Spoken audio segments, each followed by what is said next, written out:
Hello friends, कैसे हैं आप लोग? आई होप बहुत अच्छे होंगे। और मैं एडवोकेट रेखा सिन्हा आप सबका वेलकम करती हूँ अपने यूट्यूब चैनल पे। और हम लोग जो पढ़ रहे हैं वो हम जनरल एक्सेप्शन पढ़ रहे हैं, यानी साधारण अपवाद पढ़ रहे हैं, जिसमें हम 76 से लेकर 80 तक ऑलरेडी कंप्लीट कर चुके हैं। जिन लोगों ने मेरा वीडियो नहीं देखा है वो प्लीज़ प्रीवियस वीडियो देख सकते हैं। और अगर कोई भी उनको प्रॉब्लम होती है, कुछ चीज़ें समझ में नहीं आती, तो आप मुझे कमेंट्स करके लिख सकते हैं, मैं आपको उसका रिप्लाई दे दूँगी। और हम आईपीसी पढ़ रहे हैं, वो इसलिए क्योंकि उत्तराखंड एपीओ का जो एग्ज़ाम है उसमें आईपीसी पूछा जाएगा और उसमें जो टॉपिक है उसी टॉपिक से रिलेटेड हम अभी पढ़ रहे हैं। तो देखिए 80 तक मैं ऑलरेडी कंप्लीट कर गई हूँ। और आप लोगों को ज़्यादा समय ना लेते हुए हम लोग सीधे आते हैं अपने टॉपिक पे, यानी सेक्शन 81 पे। तो देखिए सेक्शन 81 क्या कहता है। सेक्शन 81 कहता है कि कार्य जिससे अपहानि कारित होना संभाव्य है, किंतु जो आपराधिक आशय के बिना और अपहानि के निवारण के लिए किया गया है। ठीक है, मैं से एक बार इंग्लिश में आपको बता देती हूँ। Act act likely cause harm but done without criminal intention and to prevent other harms। ठीक है, यानी कोई भी एक्ट, यानी कार्य जिससे अपहानि कारित होना संभाव्य है, यानी कि कोई भी एक्ट जिसमें पॉसिबिलिटी है कि नुकसान होगा, किंतु जो आपराधिक आशय के बिना, यानी विदाउट क्रिमिनल इंटेंशन के और अन्य अपहानि के निवारण के लिए किया गया है, यानी कि वो विदाउट क्रिमिनल इंटेंशन किया गया है। और उसको करने का रीज़न क्या है कि उससे कोई दूसरी हानि, है ना, कोई दूसरी हानि को रोका जा सके, है ना, यानी कि दूसरा कोई अन्य हार्म ना हो। ठीक है, तो ऐसा कोई भी एक्ट क्या है, ऑफेंस नहीं होता। तो देखिए कोई भी बात केवल इस कारण से अपराध नहीं है कि वह ये जानते हुए की गई कि उससे अपहानि कारित होना संभाव्य है, यानी कि वो सिर्फ इस बात को लेकर ऑफेंस नहीं हो जाएगा कि भाई इसने तो नुकसान करा। क्यों? क्योंकि वो जो नुकसान हुआ वो मालूम है उसको, पॉसिबिलिटी थी उसको नुकसान होगा ही, लेकिन वो नुकसान इसलिए किया गया ताकि किसी व्यक्ति या किसी संपत्ति को अन्य अपहानि यानी अन्य हार्म ना हो, उसका निवारण हो जाए, या तो उसका सॉल्यूशन मिल जाए या परिवर्जन यानी उसको रोका जा सके। तो इस गुड फेथ में वो एक्ट किया गया है ना, और विदाउट क्रिमिनल इंटेंशन किया गया। ठीक है, तो देखिए 81 क्या कहता है। 81 में 3 बातें आपको याद रखनी है। फर्स्ट, जो भी एक्ट किया वो पता है उस बंदे को, करने वाले को, कि इससे पॉसिबिलिटी तो है कि नुकसान होगा, लेकिन कि विदाउट क्रिमिनल इंटेंशन किया। ठीक है, दूसरा, उसने जो एक्ट किया वो किसी अपहानि को निवारण या उसके परिवर्जन के लिए, यानी उसको या तो रोकने के लिए किया या उसको खत्म करने के लिए किया। तीसरा, जो भी उसने किया उसको करने में उसका क्रिमिनल इंटेंशन नहीं थी, गुड फेथ में किया। किसमें किया? उसने गुड फेथ में किया। ठीक है, और उसका उद्देश्य क्या था? उसका जो उद्देश्य था वो किससे रिलेटेड था? किसी व्यक्ति या किसी संपत्ति से। यहाँ अपने आप की बात नहीं हो रही है, किसी व्यक्ति या किसी संपत्ति की बात, यानी किसी अन्य व्यक्ति या किसी संपत्ति को बचाने के लिए उसने ये काम किया हो। ठीक है, तो वो क्या है, वो ऑफेंस नहीं होगा। तो देखिए इसमें एक एक्सप्लेनेशन है, वो ये कहता है कि एक फैक्ट जो है, यानी इन बातों को पढ़कर हमने एक चीज़ तो पढ़ ली कि भाई इस तरह से अगर कोई हानि की जाती है और उससे किसी बड़ी हानि को रोका जा रहा है तो ठीक है, ऑफेंस नहीं होगा। लेकिन क्वेश्चन ये उठता है कि क्या ऐसा करना जस्टिफाई होगा, है ना, यह एक्सक्यूजेबल होगा, माफ़ी योग्य था या न्यायमुक्त था वो? तो ये क्वेश्चन इसमें खड़ा होता है।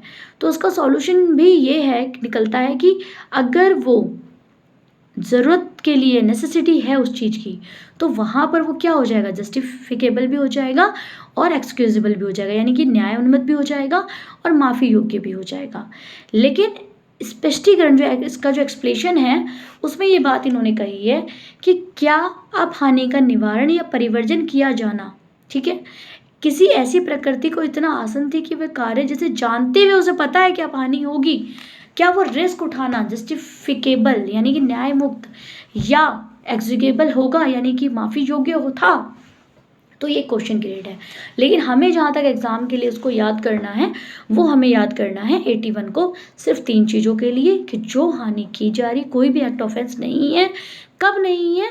जब वो जानते हुए कि भाई ठीक है इंजरी तो हो रही है लेकिन विदाउट क्रिमिनल इंटेंशन हो रही है ना, उसका करने वाले की कोई क्रिमिनल इंटेंशन नहीं है। क्योंकि आप सबको पता होगा कि कोई भी अपराध, है ना, अपराध जब होता है जब एक्टस री और मेन्स री दोनों हो, यानी कि कार्य सिर्फ किसी किसी भी बात को ऑफेंस नहीं बनाती। ऑफेंस के लिए उसमें दुराशय का होना ज़रूरी है, यानी मेंस रिया का होना ज़रूरी है ना। यानी भावना ऐसी होनी चाहिए कि आपकी फुल इंटेंशन है कि इस बंदे को कोई नुकसान हो जाए, और वो नुकसान कैसा हो जो भारतीय दंड संहिता यानी आईपीसी के अंदर ऑफेंसनेबल है, यानी कि उसके लिए पनिशेबल है, उसमें अपराध दिया, मतलब उसमें सजा का प्रोविज़न है। ठीक है, तो देखिए, तो आई होप, मुझे पता है कि आप, मैं उम्मीद करती हूँ कि शायद, या मुझे लगता है कि एक्सप्लेशन में आपको थोड़ा कंफ्यूज कर दिया होगा, बट आप इसमें कंफ्यूज मत होइएगा, क्योंकि एक्सप्लेशन सिर्फ एक क्वेश्चन को उठा रहा है और उस क्वेश्चन का जवाब भी हमें इसी के अंदर मिल जाएगा। एक केस मैं आपको बताऊंगी जिस केस से आपको ये चीज़ क्लियर हो जाएगी। ठीक है, लेकिन जिस चीज़ के लिए हमें 81 को याद रखना है वो मैंने आपको बता दिया। ठीक है, और इसके इंग्रेडिएंट्स कौन कौन से होते हैं, देखिए इसके इंग्रेडिएंट्स जो हैं, यानी इसके जो तत्व होते हैं 81 के, कि 81 का डिफेंस आपको कब मिलेगा, वो कब मिलेगा, दोषकर्ता यदि ये जानता है कि अपराध जो ऑफेंस वो कर रहा है उससे हार्म होगा, हानि तो होगी, पॉसिबिलिटी है, फिर भी उस हानि को करता है, कैसे, विदाउट क्रिमिनल इंटेंशन, यानी आपराधिक आशय के बिना। दूसरा, गुड फेथ में करता है एक्ट वो। तीसरा, वो एक्ट इसलिए कर रहा है कि उससे कोई अलग कोई नुकसान ना हो, और अगर हो रहा है तो वो रुक जाए। ठीक है, उसके अलावा वो जो कर रहा है, जो हानि हो रही है, यानी जो हार्म जो हो रहा है, उसका उद्देश्य क्या होना चाहिए। ठीक है, यानी जो हार्म हो रहा है उसका उद्देश्य क्या होना चाहिए, निवारित या परिवर्जित, यानी उसको रोकना या फिर उसको खत्म कर देना हो, है ना। और वो किससे संबंधित होनी चाहिए, वो व्यक्ति और संपत्ति से संबंधित होनी चाहिए। देखिए, इसमें एक चीज़ साफ आ रही है निकल के कि वो जो है जो आप बचाव कर रहे हैं वो यहाँ पे अपनी बात नहीं कर रहा, वो व्यक्ति और संपत्ति की बात कर रहा है, किसी, है ना, अन्य व्यक्ति और संपत्ति की बात कर रहा है। वो भी आपको अभी क्लियर हो जाएगा इसमें। तो देखिए, इसमें सबसे पहले एक लीगल मैक्सिम है, उसको आप देख लें, क्यूडो नेसेसिटी नॉन हैबिट लीगम, है ना, यानी कि आवश्यकता विधि को नहीं मानती। आया ना वही बात, अगर नेसेसिटी है तो वहाँ लॉ नहीं माना जाएगा, पहले ज़रूरत देखी जाएगी। तो वो जो आपके माइंड में जो कन्फ्यूज़न आया कि क्या वो जस्टिफिकेबल या एक्सक्यूजेबल था, यानी माफ़ी योग्य होगा, तो भाई अगर वहाँ पे ज़रूरत वाली बात आ रही है, होना ज़रूरी था, बहुत ज़रूरी था, अगर ये नहीं होता तो ऐसा हो जाता, है ना, तो वहाँ पर विधि की कोई ज़रूरत नहीं है, ये लीगल मैक्सिम कहता है। अब हम इसके इलस्ट्रेशन पढ़ लेते हैं। इलस्ट्रेशन क्या कहते हैं इसके, ए जो एक वाष्प जलयान का कप्तान है, यानी कि ए जो है वो एक वेसल चला रहा है, स्टीम वेसल। ठीक है, आप इसे शिप समझ सकते हैं। अचानक और अपने किसी कसूरी उपेक्षा के बिना, यानी कि सडनली, उसका कोई नेग्लिजेंसी नहीं है, उसकी कोई भी उसमें गलती नहीं है, अपने आप को ऐसी कंडीशन में पाता है कि यदि उसने जलयान का मार्ग नहीं बदला, यानी कि उस शिप का अगर उसने रास्ता नहीं बदला तो इससे पूर्व कि वह अपने जलयान को रोक सके, यानी कि उसे रोक पाता, है ना, वह 20 या 30 यात्रियों से भरी नाव बी को अनिवार्यता टकराकर डुबो देगा। यानी उसको ये महसूस होता है कि अगर उसने रास्ता नहीं बदला तो वो अपने शिप को रोकने से पहले, यानी रोक नहीं पाएगा, और वो शिप किस में टकरा जाएगी, जो उसी वहीं पर एक जो नाव जा रही है जिसमें 20 से 30 लोग सवार हैं, तो उसको क्या हो जाएगा, वो डूब जाएगी। और अगर वो अपना मार्ग बदल देता है तो 2 व्यक्तियों वाली जो नाव है सी, उसको डूबने का जोखिम उठाना पड़ेगा उसे। तो वो क्या करता है, जिससे वो संभवतः बचकर निकल जाए, है ना, जोखिम उठाना पड़ता है जिससे वो संभवतः बचकर निकल जाए। जहाँ नदी के अंदर जो, मतलब सॉरी, जो नाव है वो क्या है, अगर वो ए जो है, अगर जैसे देखिए, ए कप्तान है एक स्टीम वेसल का, यानी एक पानी वाले जहाज जो होते हैं उसका, और उसके सामने अब आते हैं 2 नाव आते हैं। एक नाव जिसके ऊपर 2 लोग बैठे हैं और एक नाव जिसमें 20 से 30 लोग बैठे हैं। लेकिन अब उसे रास्ता बदलना ही पड़ेगा, क्योंकि अगर उसने रास्ता नहीं बदला तो उसकी जो शिप है वो किस पे चली जाएगी, जिसमें 20-30 सवारी बैठी है उससे टकरा जाएगी, और टकराते वो क्या होगा, डूब जाएगा। लेकिन अगर वो रास्ते को बदलता है तो ये रिस्क तो है कि वो जो दूसरी जो नाव चल रही है जिसमें 2 लोग बैठे हैं वो डूब सकता है, लेकिन ये भी हो सकता है कि वो बच के निकल जाए वहाँ से, वो नाव ना डूबे। तो दोनों संभावनाएं, पॉसिबिलिटी ज़्यादा किस चीज़ की थी, कि वो भी डूब जाएगा। लेकिन उन 2 को बचाने के लिए वो 20 लोगों को तो नहीं डुबा देगा ना, तो वो क्या करता है, अपना रास्ता बदल देता है। रास्ता बदलने से क्या होता है, जो 2 सवारी वाली नाव होती है वो क्या होती है, वो डूब जाती है। ठीक है, तो उसमें उसको ऑफेंस नहीं माना गया। क्यों नहीं माना गया, क्योंकि वहाँ ज़रूरत थी। देखो यहाँ वो अपना बचाव नहीं कर रहा था, यहाँ वो किसका बचाव कर रहा था, वो 20 लोगों का बचाव कर रहा था। तो वहाँ पे क्या हुआ, उसको इस 81 का डिफेंस मिला। ठीक है, अब दूसरा देखना, एक बड़े अग्निकांड के समय आग को फैलने से रोकने के लिए ग्रहों को गिरा देते हैं, मकानों को गिरा देता है। एक आग लगती है, उस आग को फैलने से, यानी कि मान लीजिए एक मकान में ऑलरेडी आग लग गई है, अब उसे पता है कि इसके बगल में 4 मकान और हैं, या 4 खेत हैं, या 4 कुछ ऐसे टेंट लगे हुए हैं कि अगर ये आग उसमें लगी तो ये पूरा मोहल्ला जो है वो जल जाएगा। लेकिन अगर वो इस मकान को जिसमें आग लग रही है उसको तोड़ देता है, या उसको डिस्ट्रॉय कर देता है, या उसको किसी इस तरीके से उस पर काम करता है कि वो आग बुझ जाएगी, है ना, मकान को तोड़ने वाली बात में, तो क्या करता है, वो उस मकान को तोड़ देता है। तो वहाँ पे उसको ऑफेंस नहीं माना गया। क्यों नहीं, वैसे देखिए किसी का मकान आप तोड़ोगे तो भाई क्या होगा, अपराधी हो आप, है ना। लेकिन वहाँ पे इसलिए नहीं माना गया क्योंकि वो अगर उस मकान को नहीं तोड़ता तो वो पूरे मोहल्ले में, उसके आगे वाले हिस्से में भी आग लग जाती, आगे के मकानों में आग लग जाती है ना। तो यहाँ तो एक मकान का नुकसान हुआ, वहाँ 100 मकान का नुकसान हो जाता। यहाँ पे मकान तोड़ने से एक इंसान को नुकसान हुआ और वहाँ पे 100 लोगों को नुकसान हो जाता है ना।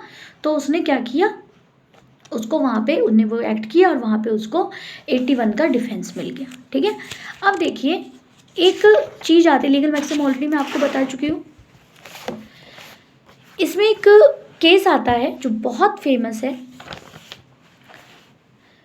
आत्मरक्षा का सिद्धांत। उसी केस में कहा गया डॉक्ट्रिन ऑफ सेल्फ प्रिवेंशन। ये केस है आर वर्सेस डांडले एवं स्टीफन, बहुत फेमस केस है। और इस केस में मैं आपको बता दूं कि 81 का डिफेंस नहीं मिला।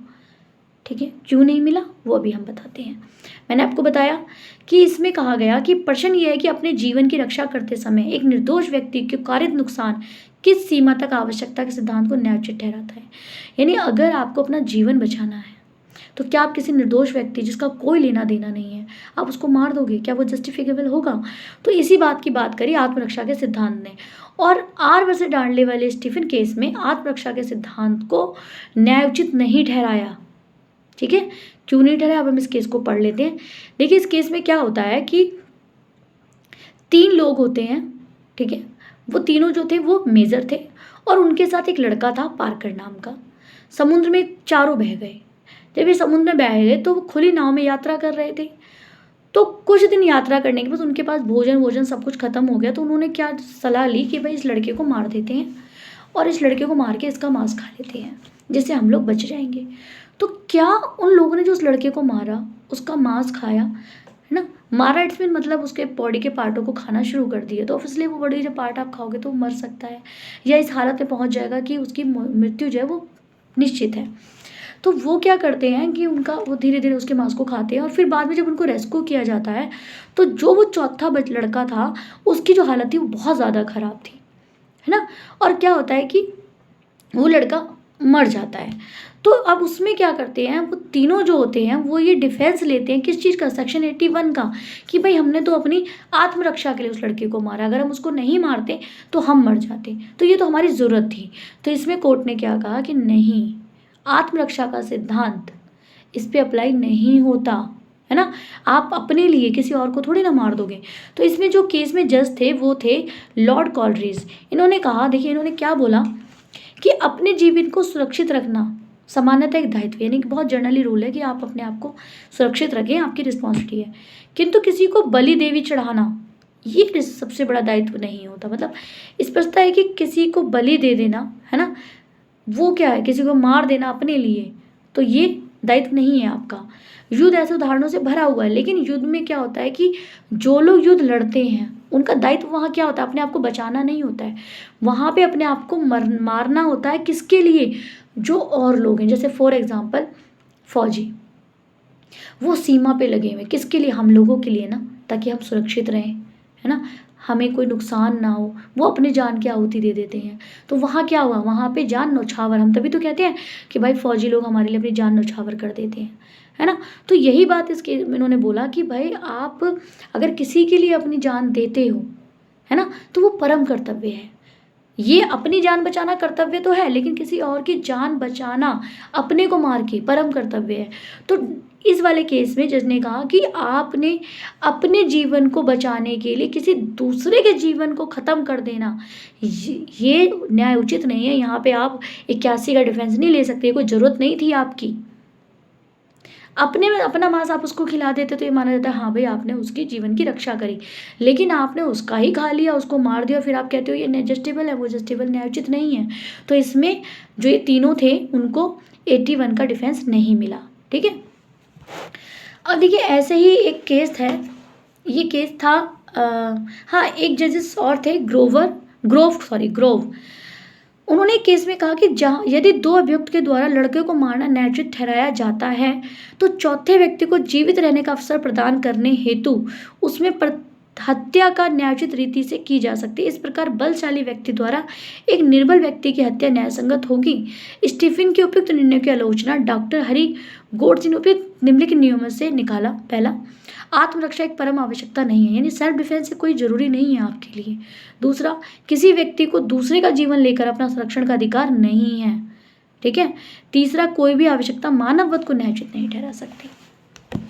यानी इसमें जहां लॉर्ड कॉलरिज ने इस केस में उसको डिफेंस में बोला कि नहीं ये न्यायोचित नहीं है, वहीं ग्रोव जो थे उन्होंने क्या बोला कि ये न्यायसंगत होगा कि ठीक है आप बलशाली हैं, आप किसी निर्बल व्यक्ति को मार देते हैं तो वो जस्टिबल है, वो तो ऐसे ही मर जाएगा, है ना। लेकिन स्टीफन के उन्होंने निर्णय की आलोचना की। ठीक है, स्टीफन ने उपयुक्त निर्णय किया, यानी इसकी आलोचना किसने की? स्टीफन ने की। और डॉक्टर हरी गोड ने इसमें से कई चीज़ों को, नियमों को निकाला। जैसे उन्होंने कहा कि सेल्फ प्रिवेंशन यानी डॉक्ट्रिन ऑफ सेल्फ प्रिवेंशन यानी आत्मरक्षा का सिद्धांत जो है वो आवश्यक नहीं है। आत्मरक्षा अपने आप को बचाना कोई ज़रूरी नहीं है। भाई आप अपने आप को बचाने के लिए किसी दूसरे को मार रहे हो, जरूरी थोड़ी ना है। सॉरी, फिर आप कहो कि ये ज़रूरी था, मैं अपने आप को बचा रहा था। अरे तो आप अपने आप को बचाओ ना, और भी तो तरीके हैं, लेकिन आप इसको मार के थोड़ी ना बचाओगे। दूसरा, किसी व्यक्ति को दूसरे का जीवन लेकर अपना संरक्षण करने का अधिकार नहीं है। दूसरा क्या कहा कि किसी दूसरे व्यक्ति को उसका मार के अपने आप को जीवन बचाना ये न्यायोचित नहीं है, अधिकार नहीं है आपको किसी को। और कोई भी आवश्यकता मानववध को न्यायोचित नहीं ठहराती, है ना। यानी कोई भी नीड जो है आपको, मान लीजिए मुझे भूख है और बहुत तेज भूख लगी है और मैंने देखा यार सामने एक आदमी खड़ा है, उसके हाथ में 2 रोटियां हैं, तो मैं क्या करती हूँ, मैं रोटी उससे मांगती नहीं हूँ, क्योंकि मुझे पता अगर मैंने मांगा तो वो मुझे देगा नहीं, उसके बाद तो खुद 2 रोटी है। तो मांगने की जगह मैंने क्या किया, एक पत्थर लिया और उसके सर पे दे के मारा, क्या सोच के कि इसको चोट लगेगी या गिर जाएगा, मैं फटाफट इसकी रोटियां लूँगी और खा लूँगी। तो क्या वो ये न्यायोचित है? नहीं न्यायोचित है। मैं रोटी मांग भी सकती हूँ उससे, है ना। मैं रोटी का कहीं और भी अरेंज कर सकती हूँ, मैं 4 लोगों से रोटी, मुझे अपने आप को बचाना मेरी रिस्पॉन्सिबिलिटी तो हो गई, मुझे पेट भरना है, ज़रूरी है, लेकिन इसके लिए मैं उसको मारूंगी नहीं, उसको इंजर्ड नहीं करूँगी। मैं ये नहीं कहूँगी कि जी मुझे भूख लग रही थी इसलिए मैंने उसको मार दिया, नहीं। तो यही बात स्टीफन ने उनके जो ग्रोव जज थे उनकी आलोचना की थी कि भाई नहीं, आप किसी को मार नहीं सकते, आप उसको न्यायोचित नहीं ठहरा सकते। जबकि लॉर्ड कॉलरिज ने इसको न्यायोचित नहीं माना था, है ना। कौन से केस में नहीं माना था? आर वर्सेस डार्ले एवं स्टीफन। और आर वर्सेस डार्ले स्टीफन किससे रिलेटेड है? सेक्शन 81 से रिलेटेड है। और डॉक्ट्राइन ऑफ सेल्फ प्रिवेंशन यानी आत्मरक्षा का सिद्धांत भी इसी केस से बात की गई। ठीक है, तो देखिए आई होप आपको चीज़ें क्लियर हो गई होंगी। इसके अलावा आपका एक है कि केसेस है धनिया दाजी। अच्छा हाँ, इसमें एक चीज़ और देखिए, इसमें ये कहा गया कि अगर आप, है ना, ये दिखा देते हैं कि भाई वो न्याय उचित, मतलब वो नेसेसिटी था, ज़रूरी है, बहुत ज़रूरी है, तो वहाँ पे आप 81 का डिफेंस ले सकते हैं। ठीक है, ये जनरल देखिए, अब बात जनरल एक्सेप्शन क्यों गए, अब बात इसीलिए तो है कि जो अपराध है वो यहाँ आकर अपराधी नहीं होता है, इसलिए तो एक्सेप्शन में आ गया, वो अब बात कर दिया उसको, है ना। जैसे कि आप सबने पढ़ा होगा एविडेंस एक्ट में जो आपका हेरसे एविडेंस है ना, वो किसका अपवाद है? वो रेस गेस्टे का अपराध है, अपवाद है, सॉरी एक्सेप्शंस है ना। क्योंकि रेस गेस्टे यानी कि आप एक वर्ड से एक कड़ी से दूसरी कड़ी को जोड़ते हो, वो एक ही ट्रांजेक्शन के से रिलेटेड होता है ना। जहाँ आप हेरसे की बात करते हो भी सुनी सुनाई बातों को नहीं कहा जाएगा, उससे कनेक्टेड होनी चाहिए, है ना। अच्छा, हेरसे फिर वैसे हेरसे की एविडेंस आप हेरसे वैसे रेलिवेंस नहीं है, लेकिन हेरसे फिर कहाँ रेलिवेंस हो जाती है, डाई डिक्लेरेशन में वो हो जाती है। वो डाई डिक्लेरेशन में हेरसे को रेलिवेंट मान लिया जाता है। तो सेम वही आईपीसी में अभी बात कर दी गई कि जो आईपीसी के तहत अपराध है, लेकिन जनरल एक्सेप्शन में जब वो चीज आ जाती है तो वो अपराध नहीं होता। ठीक है, आपने कई बार देखा होगा कि लॉयर बड़े बड़े केसों में क्लाइंट को बचा जाते हैं, मर्डर में, रेप में, बहुत सारी चीज़ें ऐसी देखेंगे आपके वहाँ बचा जाते हैं, और आप भी सोचते हो कि कैसे बच गया, है ना। क्यों? क्योंकि वो जनरल एक्सेप्शन का ही यूज़ करता है, वो इन्हीं चीज़ों में से उसके डिफेंस का रास्ता ढूंढता है। ठीक है, तो ये बात है कि अगर नेसेसिटी है तो वो कहीं ना कहीं आपका एक्सेप्शन में आपको डिफेंस दे देता है। और एक चीज़ और, अगर मानव वध, देखिए जहाँ इन्होंने ये कहा कि मानव वध जो है वो ऑफेंस है, आप अपने जीवन को बचाने के लिए दूसरे मनुष्य को नहीं मार सकते, लेकिन अगर उसको मारना आत्मरक्षा के लिए, जब प्राइवेट डिफेंस में बात की गई है ना, और लोक न्याय के लिए, यानी कि समाज के लिए अच्छा है, सुरक्षा हेतु है, तो मानव वध वहाँ पे आप कर सकते हो। कैसे? जैसे कि कोई आदमी एक बंदूक लेकर एक स्कूल में घुस जाता है और क्या करता है, वहाँ सब पे फायरिंग करना शुरू कर देता है, मारना शुरू कर देता है। मारना जब वो शुरू करता है तो अब वहाँ पे 100 लोग हैं, अगर वो उसको नहीं पकड़ेंगे, या क्योंकि देखिए उसको नहीं पकड़ेंगे तो सबको मार देगा, लेकिन पकड़ना उसको बहुत मुश्किल है क्योंकि उसके हाथ में पिस्टल है। अगर पकड़ेंगे तो वो उसी आदमी को मार देगा जो उसको पकड़ने गया है।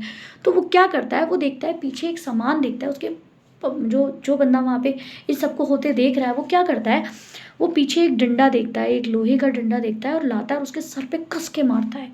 सर पे मारने की वजह से वो क्या होता है, वो फ्लैट हो जाता है, मर जाता है वहीं पे।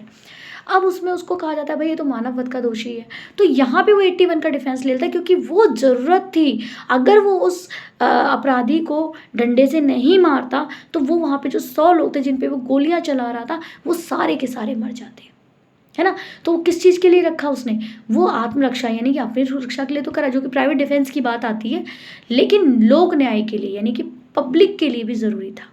तो वहाँ पे जो मानव वध हुआ है ना, वो क्या हुआ, उसको ऑफेंस नहीं माना गया।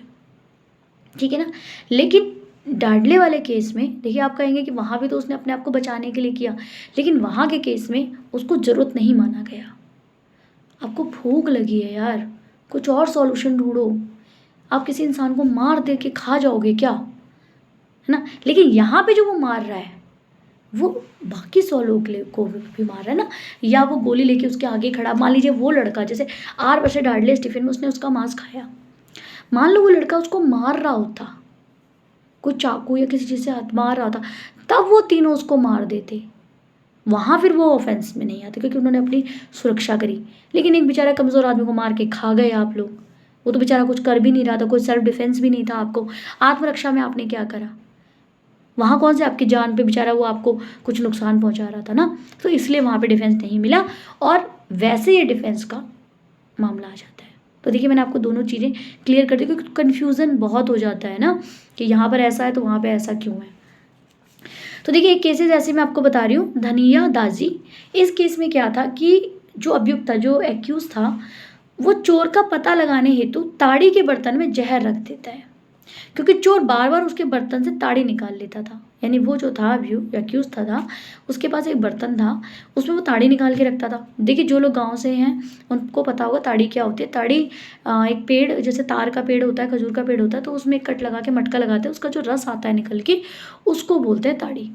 मतलब वो एक नशीला पदार्थ कह सकते हो, नशा ही होता है वो, जो कि बिहार में आजकल बंद है, बिहार में ताड़ी वाड़ी नहीं पी जाती, वहाँ बंद है। ठीक है, तो ये भी एक नशे का ही सामान है।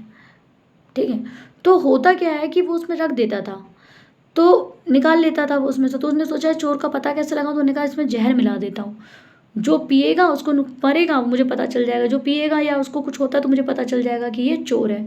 वो क्या रख देता है ऐसा करके। कुछ सैनिकों ने इसे खरीदा और खरीदने के पश्चात पी लिया। अब जिस बर्तन में वो ताड़ी रखी थी उन लोगों सैनिकों ने क्या करा, उसको खरीदा और पी लिया। लेकिन जिस व्यक्ति से सैनिकों ने इसे खरीदा था, यानी जिससे लिया था, उसे नहीं पता था कि बर्तन में ताड़ी रखी है या जहर है। वो तो ताड़ी समझ रहा था, उसको नॉलेज ही नहीं था कि इसमें जहर होगा। तो ये निर्णय दिया गया कि एक्यूज जो था वो दोषी माना गया, क्योंकि चोर को पकड़ने के लिए ऐसी कोई आवश्यकता ही नहीं थी कि किसी दूसरे व्यक्ति को क्या किया जाए, उसको नुकसान पहुंचाया जाए। भाई उन सैनिकों ने उसको पिया, उनको उल्टी हुई, उनको नुकसान हुआ, है ना। तो ये कहा गया कि जो एक्यूज था, जो ये कह रहा था कि भाई मैंने तो ताड़ी को बचाने के लिए, चोर को पकड़ने के लिए गया, तो भैया ताड़ी तो पी रहा था वो, आपकी ताड़ी तो चुरा रहा था, तो आप उसके लिए क्या करोगे, जहर मिला के धर दोगे। तो यहाँ पे उसको डिफेंस नहीं दिया गया। क्यों नहीं दिया गया? क्योंकि ये ज़रूरत नहीं थी। चोर को पकड़ने के और भी रास्ते होते हैं, ठीक है। एक केसेस है विशंबर वर्सेस रूमल केसेस। इसमें क्या हुआ था, जो परिवादी को उसका यानी जो कंप्लेनेंट था जिसने केस फाइल किया था, उसको क्या हुआ था, उसका चेहरा काला करके पूरे गांव में घुमाया तथा अभियुक्त जो कि पंचायत यानी जो एक्यूज थे वो पंचायत के सदस्य भी थे, उन्होंने क्या किया, उनके आदेश पर जूतों से पीटा गया। क्योंकि अब कंप्लेनेंट ने, परिवादी ने क्या किया था, कंप्लेनेंट क्या था, एक शेड्यूल कास्ट की लड़की के साथ छेड़छाड़ की थी। तो उसको दंडित करने के लिए 200 आदमी हथियार के साथ आकर उसको मारना चाहते थे। तो जो एक्यूज था जिसने ये काम किया था, उसको क्या हुआ, आईपीसी के तहत उसको पनिशेबल कहा गया। क्यों किया गया? क्योंकि उसको 81 का डिफेंस नहीं मिला। वो कहता है जरूरत नहीं है भाई, उसने अगर उसको छेड़ा तो ऑफेंस है, क्राइम है, तो आप इसके खिलाफ केस डालो, आप थाने में कंप्लेंट करो, आप उसके पकड़ के अरेस्ट करा दो। ये क्या है कि आप उसका मुंह काला करके उसे पूरे गांव में घुमाओगे, उसको जलील करोगे, ये तो गलत है ना। तो यहाँ पे उसको जो एक्यूज थे उनको उसको ऑफेंसिबल माना गया। ये कहा गया कि भाई आपने ऑफेंस कमिटेड किया है, ठीक है। देखिए एक ऐसा यानी कि यहाँ पे 81 का उसको डिफेंस नहीं मिला। विशंबर वर्सेस रूमल केसेस में 81 का डिफेंस नहीं मिला। ऐसे एक केसेस है गोपाल नायडू। अब इसमें क्या हुआ था, एक गांव के मजिस्ट्रेट ने एक नशे में व्यक्ति था उसको कैद कर लिया। क्योंकि अगर वो उसको कैद नहीं करते तो उसका जो कंडक्ट था, जो उसका आचरण था, वो क्या करता, वो दूसरों के लिए खतरनाक था। तो उन्होंने उसको अरेस्ट कर दिया, मतलब कस्टडी में डाल दिया। तो उनको वहाँ ऑफेंसिबल नहीं माना गया, उनके कार्य को। क्यों नहीं माना गया? क्योंकि उन्होंने जो भी कार्य किया था वो गुड फेथ में किया था। उन्हें पता था कि मैं इसको मैं इसको डाल तो रहा हूँ, जेल के अंदर तो डाल रहा हूँ, है ना, उसको कस्टडी में डाल रहा हूँ, उसका जो फ्रीडम है उसको रोक रहा हूँ मैं। लेकिन वो रोक किस लिए रहे थे? वो गुड फेथ में कर रहे थे। भाई उससे उस आदमी को एक कमरे में ब्लॉक बंद करके तो रखा गया ना। भाई जेल क्या है, एक कमरा ही तो है, एक घिरा हुआ एक बाउंड्री तो है जहाँ से आप बाहर नहीं निकल सकते। तो उसकी आज़ादी को थोड़ी देर रोक दिया गया, उसको बंद कर दिया गया। लेकिन अब आप ये नहीं कह सकते कि भाई इन पे रॉन्गफुल रजिस्ट्रेशन का केस होगा, रॉन्गफुल कि उन्होंने रजिस्ट्रेट कर लिया किसी व्यक्ति को गलत तरीके से, है ना, उनको उसको रोक दिया है। क्योंकि अगर वो उसको नहीं रोकते तो क्या होता, तो वो समाज में गलत चीज़ें फैलाता, लोगों को नुकसान पहुंचा सकता। क्यों? क्योंकि वो नशे में था। तो इसके लिए आप क्या कहोगे? आप ये नहीं कह सकते ना कि उसका भाई सदोष अवरोध किया, यानी उसको गलत तरीके से उसको रोका गया है ना। क्यों? क्योंकि भाई सीधी सी बात है, ज़रूरत थी वो उसको रोकना। नहीं रोकते तो भाई क्या करते मजिस्ट्रेट साहब, है ना। तो इसलिए उसमें मजिस्ट्रेट साहब को 81 का डिफेंस मिल गया। तो क्यों मिल गया? क्योंकि उन्होंने गुड फेथ में कार्य किया था, किसी को हानि पहुंचाने के लिए नहीं किया था। जैसे वो उसको यही चीज़ उसको हानि पहुंचाने के लिए करते, है ना, मारपीट कर रहे होते, उसको मार रहे होते, तो आदमी कहता हाँ भाई इसको मारपीट की जा रही है, उसको गलत तरीके से उसको मारा जा रहा है। लेकिन वहाँ पे उन्होंने जो ये चीज़ करी वो इसलिए करी कि भाई ये जो बंदा है ये अगर बाहर रहा तो ये लोगों को नुकसान पहुँचाएगा, ठीक है। तो यहाँ पे मजिस्ट्रेट साहब को सेक्शन 81 का डिफेंस मिल गया। तो आई होप आपको ये चीज़ें समझ में आ गई होंगी। और अगर आपको कोई भी कन्फ्यूज़न है, कोई भी आपको प्रॉब्लम आ रही है, तो आप मुझे कमेंट्स कर सकते हैं। कमेंट्स करके आप अपना क्वेश्चन पूछ सकते हैं। और अगर आपको प्लीज़ मेरी मेहनत दिख रही है तो प्लीज़ चैनल को लाइक करें, सब्सक्राइब करें और शेयर भी कर दें। तो गुड बाय, थैंक यू।